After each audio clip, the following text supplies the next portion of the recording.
Welcome back to Joy Tutorials. Today I am going to take class 3 science subject. Okay, lesson 2 rocks and soil. Today I am going to take layers of soil. That's why I have to prepare one of the activity. Okay, here activity, what are the materials required here? Here glass jar. Okay, glass jar, sand,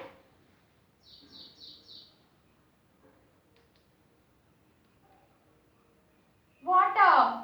These are the materials required to do this activity. Okay, we have to do this activity. We have to prepare glass jar, sand, water. So, first of all, procedure, we have to take one glass jar and put some water inside, put some water inside, put some soil. Okay, shake it well. After, you have to keep aside. After few minutes, you will notice here separation of layers. You will see layers of soil in this activity. Okay, here down small stones will be settled down.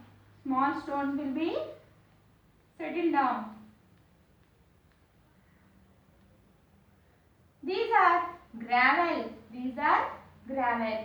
Above the gravel, we will see large particles of soil. We will see large particles of soil. This is sand. Next, above the sand, we will see small fine particles. This is called clay.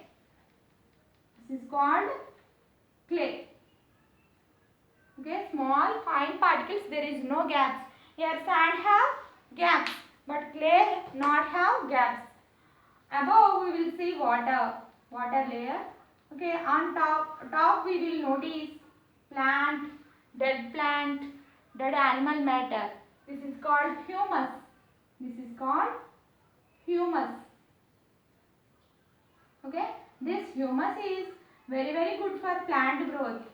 Very good for plant growth. Why? Because here more gaps we will notice in humus. Okay, more percolation rate is there. Here more gaps, air will enter easily. Okay, here dead plant and animal matter. Okay, this is called humus. This humus gives nutrient to the plants. That's why we will get more yield to plants. Plants will grow nicely. We will get all rice, okay, cereals, pulses, okay, all we will get more amount. When we will add humus to plants, we will get more amount. Okay, that is nothing but yield. Okay, this is the layers of soil. Okay, down gravel. Okay, more weight, it will be settled down.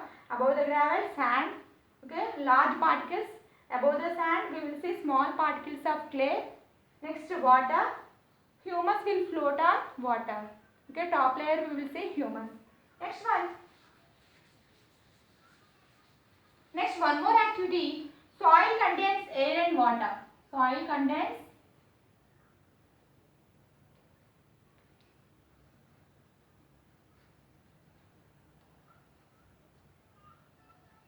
air and water. Soil contains air and water. That's why here what are the materials required? We have to prove first of all soil contains air.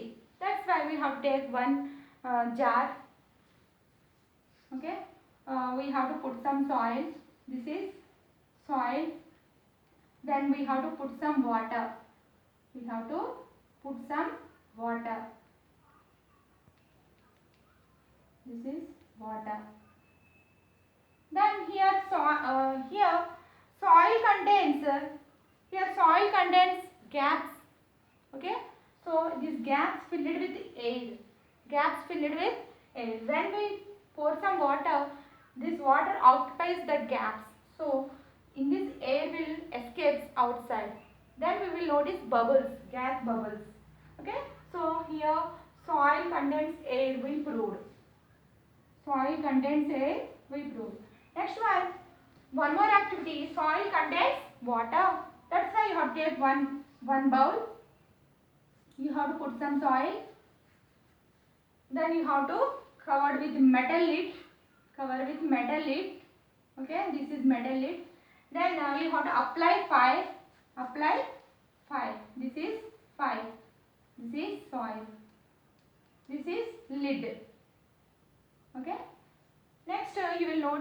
after some time we will take out lid. Okay, here droplets of water. Why droplets of water? Here soil contains water. That's why when we will apply fire, it will be water will be evaporate. Water will be evaporate. Here we cover lid. Here it will be condenses. Then that's why we will notice droplets of water. Droplets of water. So soil contains air and water. We proved. Next one. Types of soil. Next one. Types of soil. Okay. Here three types of soil. Mainly, a soil contains large amount of clay. Is called clayey soil.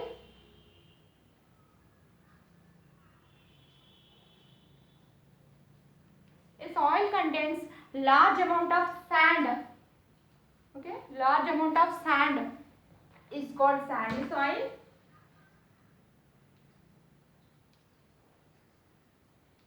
A soil contains large amount of loam is called loamy soil.